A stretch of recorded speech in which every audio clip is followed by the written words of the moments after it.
कहानी को थोड़ा सा और आगे बढ़ाते हैं। हम लोगों ने अब तक क्या किया कि पिछले एपिसोड में हम लोगों ने कोलाइडल सॉल्यूशन को प्रिपेयर कर लिया, केमिकल मेथड लगा लिए, फिजिकल मेथड लगा ली। एक अभी बात नहीं करी हम लोगों ने पेप्टाइजेशन के बारे में, अभी बात करेंगे उसके बारे में, ठीक है। अच्छा पहले अब बना लिया, उसके बाद प्यूरिफाई कर लेते हैं। प्यूरिफिकेशन की प्रोसेस कैसे करी जाती है? इनमें 3 प्रोसेस आती हैं, डायलिसिस, इलेक्ट्रोडायलिसिस और अल्ट्रा फिल्ट्रेशन। ये 3 प्रोसेस इसके अंदर आती हैं। डायलिसिस में क्या होगा, यहां हमने कोलाइडल सॉल्यूशन को रख लिया है जिसके अंदर कई सारी आयनिक इम्प्योरिटीज हैं, कई सारे फॉर्म में यहां पर इम्प्योरिटीज हैं जिनका साइज इसकी तुलना में रिलेटिवली काफी छोटा है। वो इम्प्योरिटीज कैसे आ गई सर? वो गोल्ड की जो प्लेट है या इलेक्ट्रोड है उसको आपने इलेक्ट्रिकली डिफ्यूज किया है, डिसइंटीग्रेट किया है, उसमें और भी आयन जो हो सकते हैं वो यहाँ पर मौजूद हो सकते हैं, या कोई केमिकल रिएक्शन आप कर रहे हैं उसके बाद जो कोलाइडल के बाद जो रेसिडुअल पार्ट है हो सकता है वो यहाँ पर बचा हो। तो ऐसी इम्प्योरिटीज को हटाने के लिए हम इस तरह की डायलिसिस का यूज करते हैं। ये हमारा कुछ मेम्ब्रेन हमने एक ले लिए, एनिमल मेम्ब्रेन आप मान लो इसको, एसपीएम टाइप की, ठीक है। इसका काम क्या है, इससे आपका इम्प्योरिटीज तो फ्लो कर जाएंगी लेकिन कोलाइडल पार्टिकल का चूंकि साइज बड़ा है वो इसके थ्रू पास नहीं हो पाएंगी। हम वाटर लगातार यहां से फ्लो करवाते जाते हैं, इम्प्योरिटीज आपकी यहां से रिमूव होती जाती हैं। कोलाइडल जो सोल है उनके पार्टिकल का साइज बड़ा होने के कारण वो यहां से बाहर नहीं जा पाते। तो इस तरह से ये प्रोसेस करते हैं, काफी टाइम कंज्यूमिंग प्रोसेस है, ठीक है। इसका थोड़ा सा इंप्रूव वर्जन है इलेक्ट्रोडायलिसिस। इलेक्ट्रोडायलिसिस में करते क्या है, बाकी सारा सेटअप वही रहता है, यहाँ एसपीएम वही है, पुरानी सारी चीजें हैं। बस हमने यहाँ प्रोसेस को करने के लिए एक साइड में पॉजिटिव चार्ज इलेक्ट्रोड लगा दिया, दूसरी साइड में निगेटिव चार्ज। तो जो टाइम यहाँ लग रहा था वो टाइम उतना ज्यादा यहाँ नहीं लगेगा क्योंकि ये इलेक्ट्रोड भी उन इम्प्योरिटीज को घसीटेंगे और टाइम जो इधर लग रहा था उस टाइम को रिड्यूस कर देंगे, ठीक है। तो ये कहानी है इलेक्ट्रोडायलिसिस की। अल्ट्रा फिल्ट्रेशन को हम एक खास तरह के सॉल्यूशन के थ्रू करते हैं। होता क्या है, ये है नॉर्मल फिल्टर पेपर, ठीक है। इस फिल्टर पेपर में जो पोर्स बने हुए हैं यहां पर उनका साइज कैसा है, काफी बड़ा है, ठीक है। यहां पर साइज जो है इनका काफी बड़ा है, इनसे आपका मॉलिक्यूल जो है वो पास हो सकते हैं। किसके? कोलाइडल पार्टिकल के। ये कुछ ज्यादा ही बड़ा हो गया, ठीक है ना, इतना भी बड़ा नहीं। हाँ, लेकिन ऐसा होता है जिनसे आपका कोलाइडल पार्टिकल भी पास हो सकते हैं। इतना फिल्टर पेपर की पोर्स का साइज बड़ा होता है, ठीक है। इस फिल्टर पेपर को सोक करवा देते हैं वेपर से, मतलब यहां हम कुछ खास सब्सटेंस की वेपर से इसको सोक करवाते हैं। सोक करवाने का मतलब ये वेपर इनकी वॉइड्स में जाकर ट्रैप हो जाती हैं, जिनसे पहले इस वॉइड का आकार जो है वो अगर इतना है उस स्पेस का, तो ये जिसको हम कोलाइडियन बोल रहे हैं वो आपका इन पोर्स पे डिपॉजिट होकर इन पोर्स के साइज को बहुत बहुत बहुत छोटा कर देता है, जिससे कोलाइडल पार्टिकल तो ऊपर रह जाते हैं, इंप्योरिटीज जो है वो बाहर निकल जाती हैं, ठीक है। इसके लिए जो हम सॉल्यूशन यूज करते हैं उसके अंदर होता है 4% नाइट्रोसेल्यूलोज,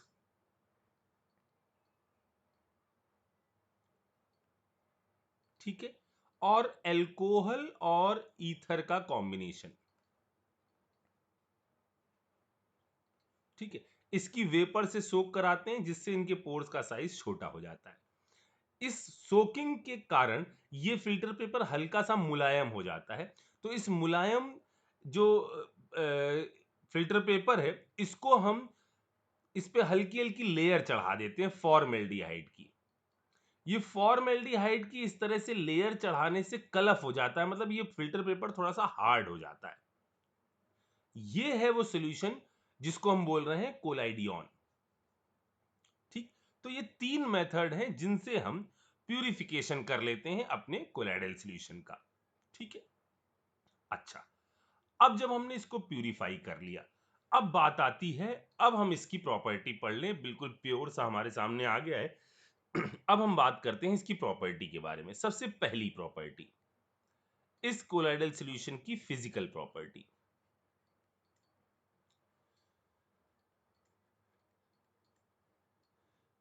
फिजिकल प्रॉपर्टी में हमारे पास 3 प्रॉपर्टीज आती हैं। सबसे पहला है, जो हम लोग को इनके बारे में सब पता है, हेट्रोजीनियस नेचर। ठीक है। दूसरा, कोलाइडल की जो खास प्रॉपर्टी है वो फिल्ट्राबिलिटी। फिल्ट्राबिलिटी से यहां मेरा सेंस वही है कि ये आपके पास हो जाते हैं फिल्टर पेपर से, लेकिन पास नहीं होते हैं। पास किससे? फिल्टर पेपर से। लेकिन नहीं पास हो पाते हैं किसके थ्रू? एसपीएम के थ्रू। ये मेरी अगली कहानी है या अगला प्रॉपर्टी है फिजिकल के अंतर्गत। तीसरी आ रही है जिसको हम बोलते हैं स्टेबिलिटी। जैसे ट्रू सॉल्यूशन के पार्टिकल काफी देर तक रखे जाने के बाद भी सेटल नहीं होते हैं, वैसे ही कोलाइडल सॉल्यूशन के पार्टिकल के अंदर भी खास बात होती है, ये इतनी जल्दी से सेटल नहीं होते हैं जितनी जल्दी से सस्पेंशन सेटल हो जाता है। काफी टाइम लगता है, हाईली स्टेबल होते हैं ये। ठीक है। कॉज आपको पता है, ये आपने पहले पढ़ा हुआ है, ब्राउनियन मोशन। उसको हम लोग आगे फिर से एक बार देखेंगे। अच्छा, दूसरी प्रॉपर्टी है, दूसरी प्रॉपर्टी है कॉलिगेटिव प्रॉपर्टी। ठीक है। Colligative property. अब कॉलिगेटिव प्रॉपर्टी को जैसे मैं समझा रहा हूं वैसे आप समझिएगा। देखिए, अगर मैंने आपसे कहा कि एक ही कंटेनर है, एक ही कंटेनर है, ठीक है। मैंने आपको एक बड़ा सा इतना बड़ा सा मॉलिक्यूल दे दिया। मैंने आपसे कहा इसका ट्रू सॉल्यूशन बनाओ, और मैंने कहा इससे कोलाइडल सॉल्यूशन बनाओ।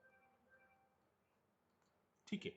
अब देखो, यदि मैंने आपसे कहा इसका ट्रू सॉल्यूशन बनाओ, तो इसको आपको बहुत छोटे छोटे लेवल पर तोड़ना पड़ेगा। ये देखिए मैं तोड़ रहा हूं उसको, जैसे प्याज छिली आती है ना। ठीक है। बहुत छोटे छोटे छोटे लेवल तक इसको डिसइंटीग्रेट करना पड़ेगा, यानी इस यहां पर पार्टिकल का साइज ये है, इतना छोटा छोटा बचकुंटा सा। ठीक है। इधर हमने कहा इससे कोलाइडल सॉल्यूशन बनाओ, तो आप कहोगे ये लो, बन गया कोलाइडल सॉल्यूशन। हम सब जानते हैं जो कॉलिगेटिव प्रॉपर्टी है उसका सारा जो दारोमदार है कि कॉलिगेटिव प्रॉपर्टी क्या है, वो किस पर डिपेंड करती है? नंबर ऑफ पार्टिकल के ऊपर। याद है आपको?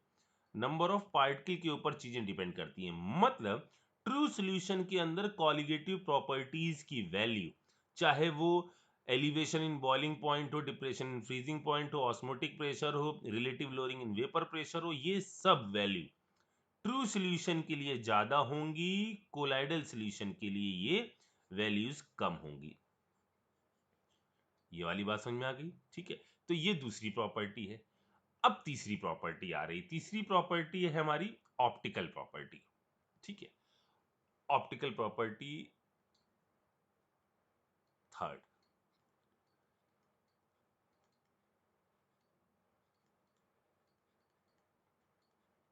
ऑप्टिकल प्रॉपर्टीज में दो है हमारे सामने। एक है, इनके बारे में भी आपने फिजिक्स में पढ़ा होगा, ऑप्टिक्स चल रही है। ठीक है। उसके अंदर जो भी बेसिक्स हैं सब यहां यूज हो रहे हैं, आपने तो काफी ज्यादा पढ़ लिया होगा। तो ऑप्टिकल प्रॉपर्टी में हमारे पास जो आ रहा है वो पहला है टिंडल इफेक्ट, और दूसरा है कलर ऑफ कोलाइडल सॉल्यूशन।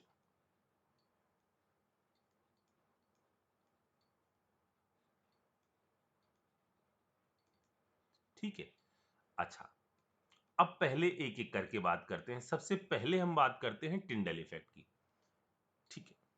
इसको समझते हैं सबसे पहले कि क्या है टिंडल इफेक्ट। ठीक है। इसके अंदर टिंडल कोन वोन वो सब बकवास की चीजें लिखी हुई हैं, एनसीईआरटी में आप देखो समझ जाओ क्या है टिंडल कोन। जो लॉजिक है वो मैं आपको बताऊं, जिससे आपको कहीं पर भी लिखने में आसानी होगी और आप समझ जाओ क्या चीजें हैं। आपको ये पता है कि यदि आप एक छोटा सा एक्सपेरिमेंट करो, यहां पर एक NaCl का सॉल्यूशन, मान लीजिए एक ट्रू सॉल्यूशन लिया, NaCl को आपने अच्छी तरह से वाटर में मिक्स कर दिया है। ठीक है। NaCl in water, true solution. ठीक है।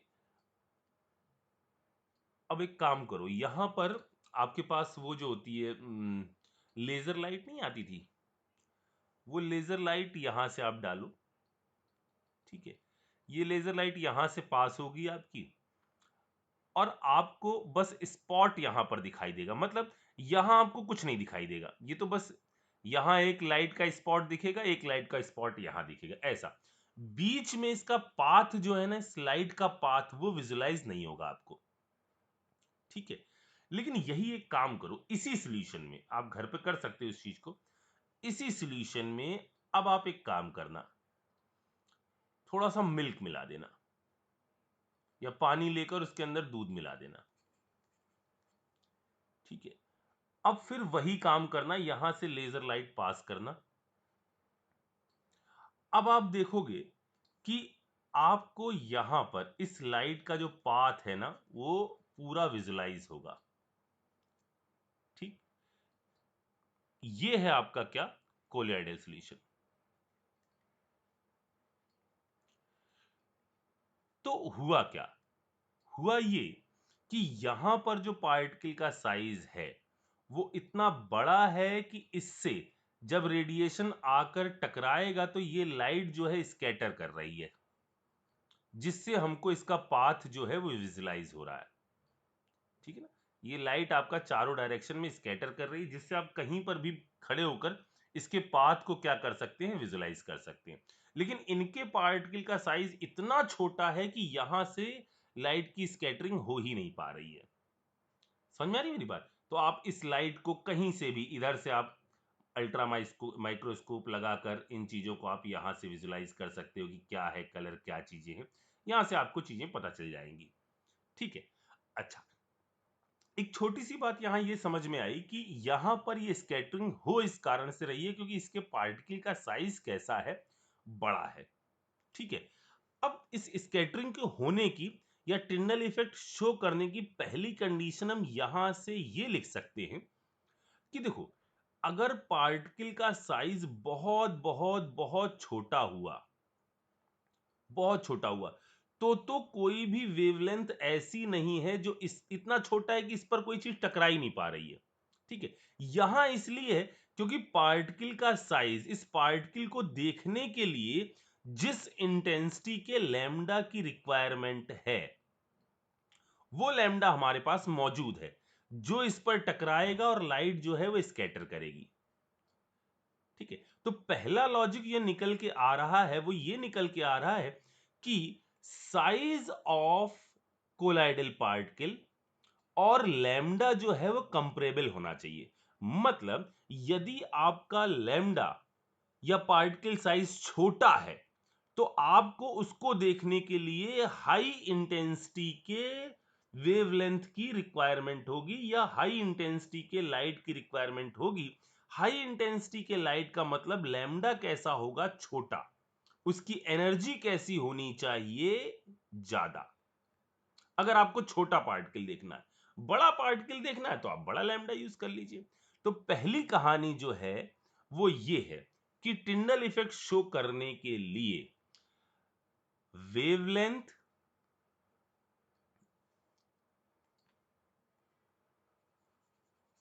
वेवलेंथ और साइज ऑफ पार्टिकल, वेवलेंथ और जो पार्टिकल साइज है, इसको मैं कैसे लिखूं, वेवलेंथ एंड पार्टिकल साइज, ये आपका कंपेरेबल होना चाहिए। ये बात समझ में आई?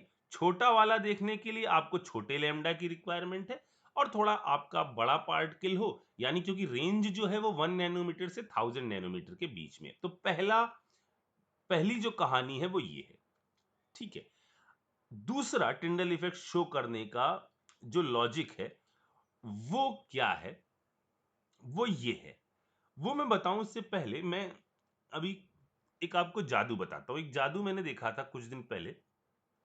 वहां क्या था, एक जादूगर था। ठीक है, उस जादूगर ने यहां पर एक जादू दिखाने के लिए क्या किया, एक कंटेनर लिया था। ठीक, सामने पब्लिक खूब बैठी थी, यहां पर खूब सारी पब्लिक बैठी है। एक कंटेनर लिया बड़ा सा पानी का यहाँ पर, ठीक है, ये आपका ग्लास का है, बिल्कुल ट्रांसपेरेंट है, सबको दिख रहा है यहाँ पर कि क्या चीजें पड़ी हुई हैं, ठीक। इसने यहाँ पर ये एक टेबल टाइप की रखी थी, उसके अंदर ये सारा जादू वो दिखा रहा था, ठीक है। टेबल बड़ी हो गई, इंसान थोड़ा छोटा सा है, मेक इट लार्ज, ठीक है।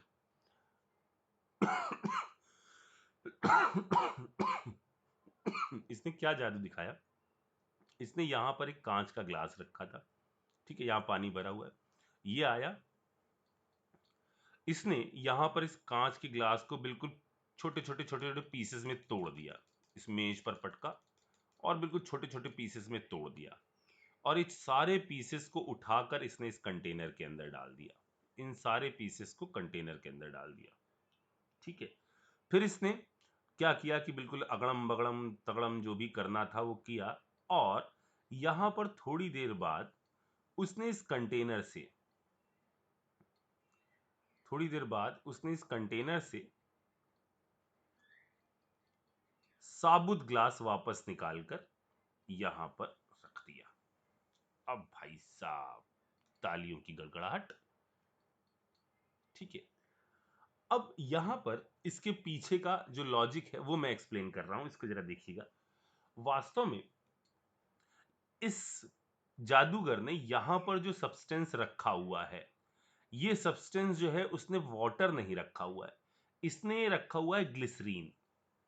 ग्लिसरीन और वाटर का जो रिफ्रैक्टिव इंडेक्स है, ग्लिसरीन और वाटर जो है दिखने में बिल्कुल ऐसे ट्रांसपेरेंट टाइप के होते हैं, अभी मैं कोई ऐसा शब्द यूज नहीं कर रहा हूं, उसको भी यूज करता हूं।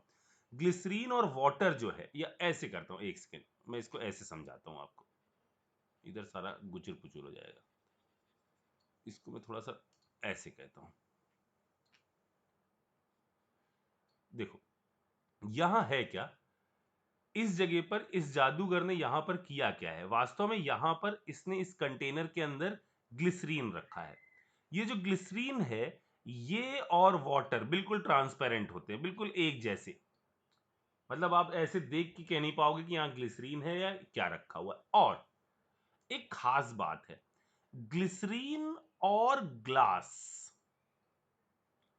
ग्लिसरीन और ग्लास का रिफ्रैक्टिव इंडेक्स, अब ये सारे टर्म आपने फिजिक्स में पढ़ लिए होंगे, ठीक है ना।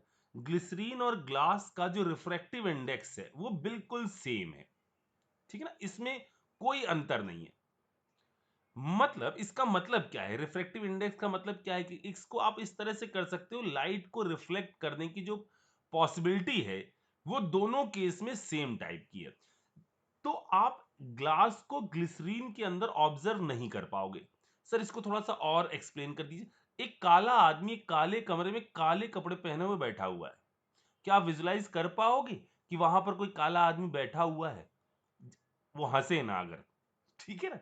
तो दोनों का, हर चीज का रिफ्रैक्टिव इंडेक्स कैसा है, सेम, यानी लाइट दोनों को ही सेम तरह से बिहेव कर रही है। यहां पर उसने पहले से ही एक कांच का ग्लास छुपा कर रखा था, और चूंकि ग्लिसरीन और ग्लास का रिफ्रैक्टिव इंडेक्स सेम होता है, लोगों ने इस चीज को पकड़ ही नहीं पाए कि अंदर यहां पर ग्लास रखा हुआ है ऑलरेडी। इसने इनको इतने छोटे छोटे पीसेस में तोड़ा कि ये पीसेस अंदर गए, और लोगों ने इस पे भी ध्यान नहीं दिया कि यहां पर ये भी तो नहीं दिखाई दे रहे हैं।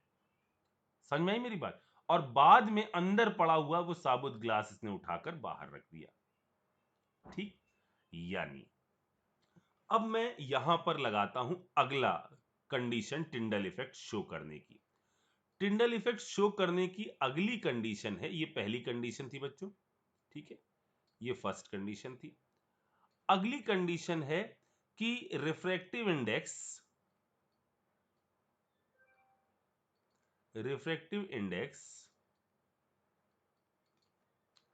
ऑफ, या मैं इसको ऐसे लिख दूं कि डिफरेंस इन रिफ्रैक्टिव इंडेक्स, ठीक है ना, रिफ्रैक्टिव इंडेक्स डिफरेंस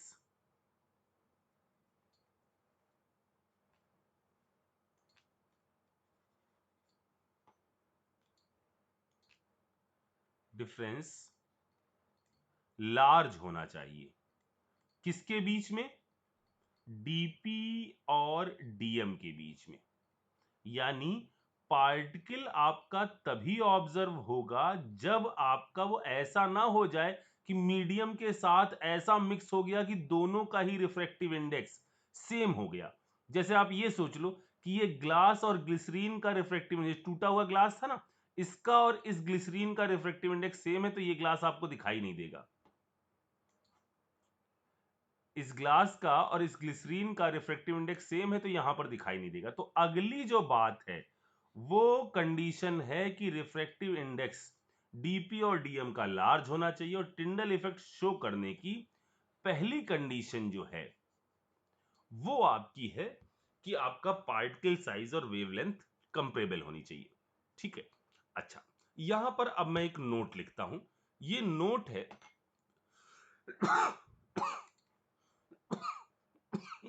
एक मिनट बच्चों, ठीक है।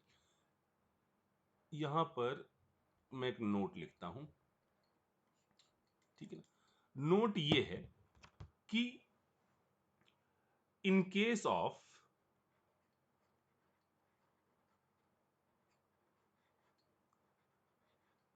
लायोफिलिक कोलॉइडल सॉल्यूशन,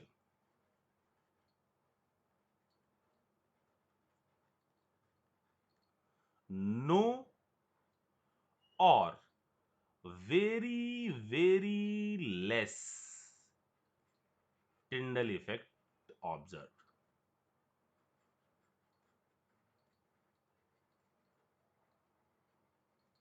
ठीक है। लायोफिलिक वाले में क्या होता है, वो इजीली फॉर्म हो जाते हैं। इजीली फॉर्म हो जाते हैं यानी डीपी और डीएम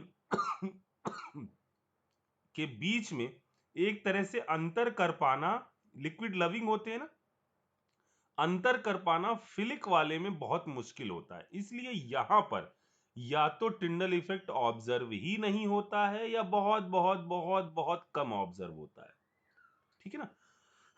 तो अगर नो टिंडल इफेक्ट लिख दिया जाए तो उसको आप सही कर देना। ठीक है। अच्छा, अब मैं अगली बात करता हूं कलर के बारे में। एक सेकंड रुक जाओ, इतना बहुत है। ठीक है, इसके बाद आगे बढ़ाता हूं मैं।